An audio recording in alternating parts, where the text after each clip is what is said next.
It's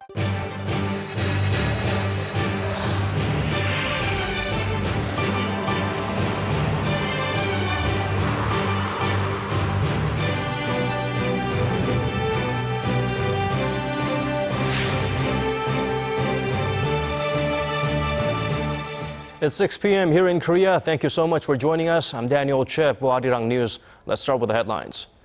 The MERS virus death toll rises to 6 in Korea. The number of confirmed cases leapt to 87, including the first teen MERS patient. Meanwhile, President Park Geun-hye vowed to grant relevant experts full authority to promptly respond to any new developments.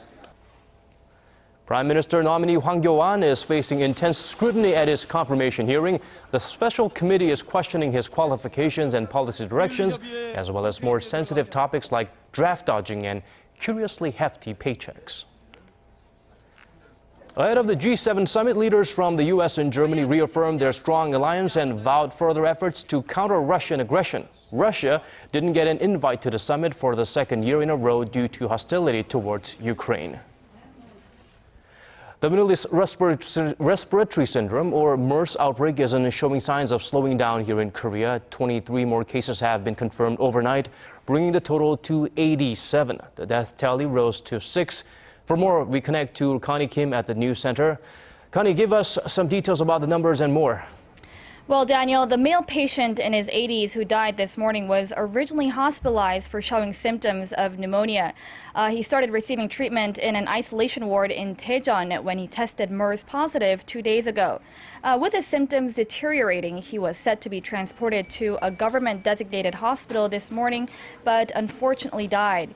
Korea's health ministry said 17 of the newly confirmed MERS cases came from one well-known hospital in southern Seoul.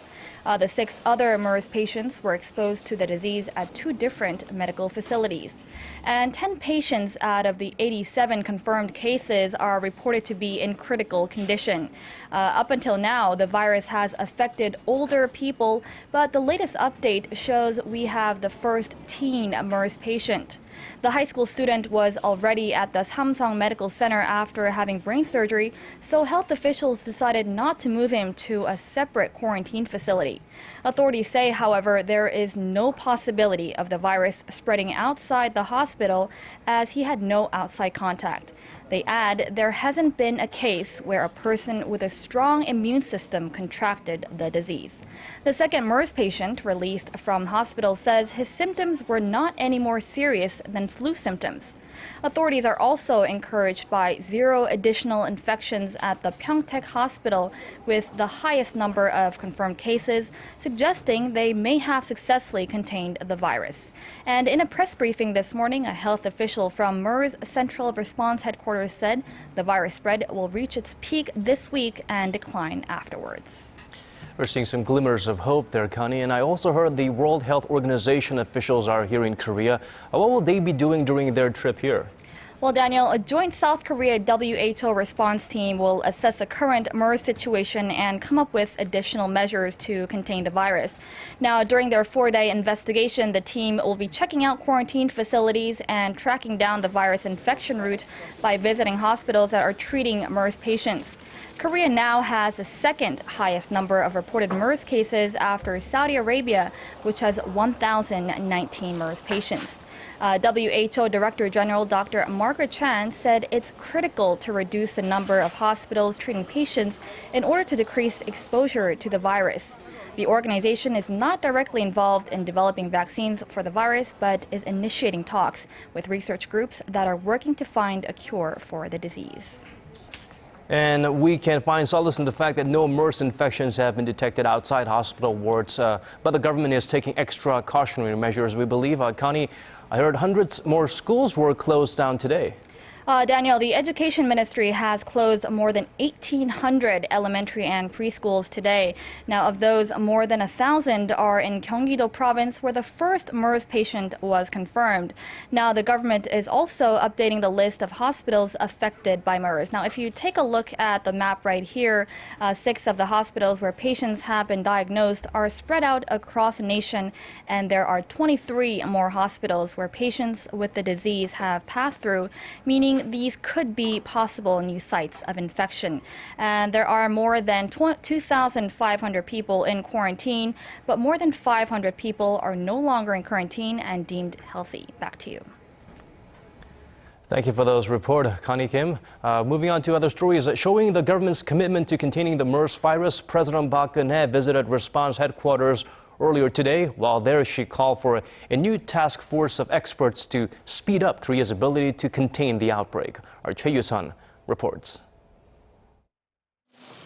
Recognizing Korea's slow and ineffective initial response to the MERS outbreak, President Park Geun-hye has delegated authority to a new task force. The group of infectious disease experts will decide whether to shut down affected hospitals and will be able to request administrative support.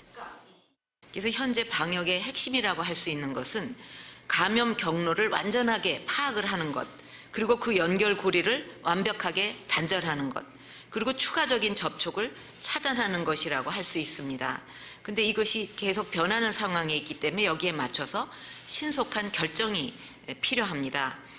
The president called on the central and local governments to meet the urgent shortage of personnel and thoroughly check up on people in voluntary house quarantine. She said more funds should be allocated in next year's budget to increase treatment facilities and medical staff. Aside from containing the virus, the president called on the government's response headquarters to find ways to financially assist workers who aren't earning because they're in quarantine, as well as working parents affected by school and kindergarten closures. President Park also stressed the need for economic policymakers to come up with measures to minimize economic impact of the outbreak. With a shared goal of wiping out the virus, she said it was time for all levels of government, rival political parties, civilian experts, and the general public to set aside differences to enforce containment measures. Choi Yoo-sun, Arirang News. And now we segue to the confirmation hearing for Korea's Prime Minister nominee. Hwang Kyo-won was the center of attention at the National Assembly today. Park Ji-won tells us more about the questions thrown his way. Lawmakers from the Assembly's Special Committee on Confirmation hearings are questioning the Prime Minister nominee on a number of issues and allegations. The 58-year-old former chief prosecutor and current justice minister was tapped for the nation's second highest position by President Park Geun-hye late last month after former Prime Minister Lee Wan-gu resigned from the post due to a high-profile bribery scandal. The ruling Saenuri party focused on Hwang's qualifications and the policy directions he'd pursue after becoming prime minister. Why do you think President Park Geun-hye has appointed you, current Justice Minister, to be the Prime Minister? Although I cannot fully infer the President's motive, I believe she appointed me to be the center of the government's effort to revive the sluggish economy and stabilize the livelihoods of the people. However, lawmakers from opposition parties are digging into a series of allegations, including a hefty paycheck that Hwang earned at a major law firm. Since retiring from his previous career as the nation's chief prosecutor, the firm paid him about $1.5 million over 17 months. But many question his role there, as he had now reportedly dealt with many cases. Have you ever wielded unfair influence in trials? Have you ever accepted a doubtful case? I made considerable effort not to wield any influence and abstain from taking such cases. The committee also grilled Hwang on allegations of draft dodging and his previous career as prosecutor specializing in national security law. Regarding the military service, Hwang said he's always felt indebted to the public, but he was exempt from the mandatory service due to a skin disease. Hwang said he would resign from his current justice minister post if he fails to pass the grueling confirmation hearing process. The hearing will conclude on Wednesday. Park Ji-won, Arirang News. Shifting our focus outside of Korea, world leaders holding talks in Germany say they will push to maintain economic sanctions on Russia until a peace plan for Ukraine is fully implemented. The agenda for the two-day G7 summit also includes tackling violent extremism and climate change. For more, we turn to our Hwang Sung-hee. Sharing a toast over Bavarian beer and sausages, German Chancellor Angela Merkel and U.S. President Barack Obama held private talks on Sunday. With the two countries facing the task of countering Russian aggression, Merkel stressed their strong alliance. The United States and Germany share the same values and are closely cooperating for mutual benefits. The White House said the two leaders agreed that the duration of the sanctions on Moscow should be clearly linked to Russia's full implementation of the Minsk agreements, referring to the ceasefire deal reached in February during talks in Minsk, Belarus. President Obama said discussions on Russia will continue. Forging new trade partnerships across the Atlantic, standing up to Russian aggression in Ukraine, combating threats from violent extremism to climate change. Ahead of the two-day summit, leaders from Canada and Japan visited Ukraine to pledge their support. The European Union also vowed to join efforts to counter Russian aggression. Given the current situation, if anyone wants to start a debate about changing the sanctions regime, the discussion could only be about strengthening it. Russia has been excluded from the G7 summit for the second year for backing Ukrainian separatists. Members include leaders from the U.S., Britain, Canada, France, Germany, Italy, and Japan. As the talks got underway, thousands of demonstrators took to the streets to protest the G7 meeting. Fearing further violence, German authorities dispatched some 20,000 police officers to minimize disruptions. Hwang Sang-hee, Arirang News.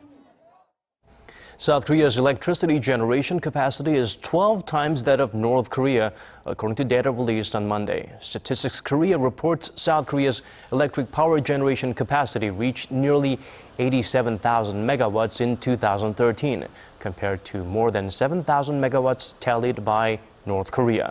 This latest figure marks the largest gap in electrical power production since Seoul's statistical agency began collecting data in 1965. The compiled data demonstrates the widening economic and technological gap between the two Koreas. 225 Japanese scholars have joined the chorus of voices calling for a sincere apology from Japanese Prime Minister Shinzo Abe. The group issued a statement on Monday in Tokyo urging the president to offer amends for the country's past wrongdoings. They say the comfort women issue needs to be addressed most urgently. The statement comes as 2015 marks the 50th year of diplomatic ties between Seoul and Tokyo, as well as the 70th anniversary of the end of World War II. A Japanese journalist has released a film that documents the lives of 7 Korean victims of Japan's wartime sex slavery. Shot in the mid-1990s, all of the women have since passed on. But the filmmakers hope this documentary goes a small way to help them get what they so desperately wanted and deserved, an apology. Our Kim Hyun-bin introduces us to the film and its director. Kang Deok-kyung was in first grade when she was taken by Japanese troops in 1929 to work at a factory. She tried to escape, but was captured soon after and sent to a military brothel. On her way home, after Korea's liberation from Japanese colonial rule in 1945, she found out she was pregnant. But unfortunately, her child died of an illness at a child care facility. Kang then lived a long, lonely life and died in 1997. Her life and suffering will be remembered, though, as Japanese journalist Toshikuni Doi has released a documentary portraying her life and the lives of 6 other so-called comfort women. He followed a woman to document their struggles for over 2 years, between December 1994 and January 1997. All 7 women have since passed away. The film titled Live with the Memory, The Life of Comfort Woman Kang Deok-kyung, is over 3 hours and 30 minutes long, but it sends out a powerful message. If I didn't make this movie, the victims' voices would not have been heard. Doi was hesitant to release the documentary at first, but Osaka Mayor Toru Hashimoto's comments in 2013 that the comfort woman system was necessary stiffened his determination to release the film. A true patriot should not just amplify what his country does well, he should also recognize its wrongdoings. Those Japanese who saw the film are urging their government to repent. After watching this documentary, I believe my government should compensate the victims.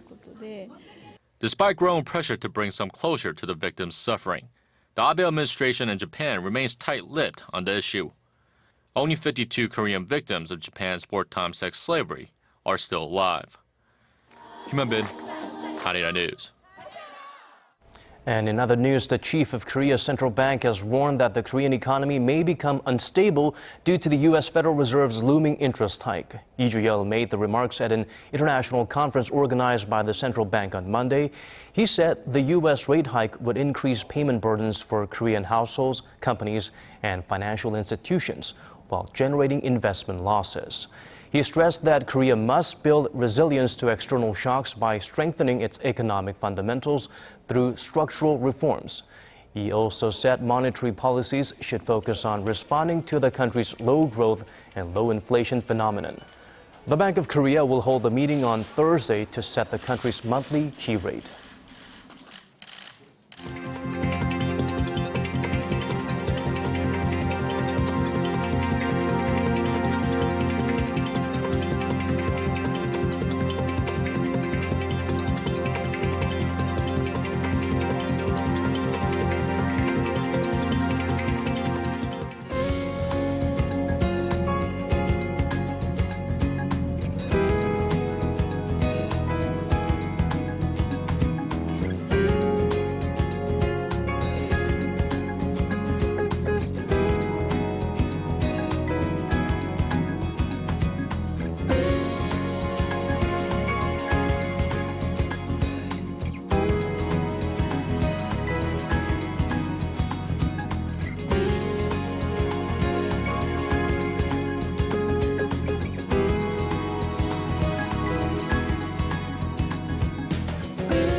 That's all from us at this hour. More coming up at 10 p.m. Korea time. For now, thank you for watching.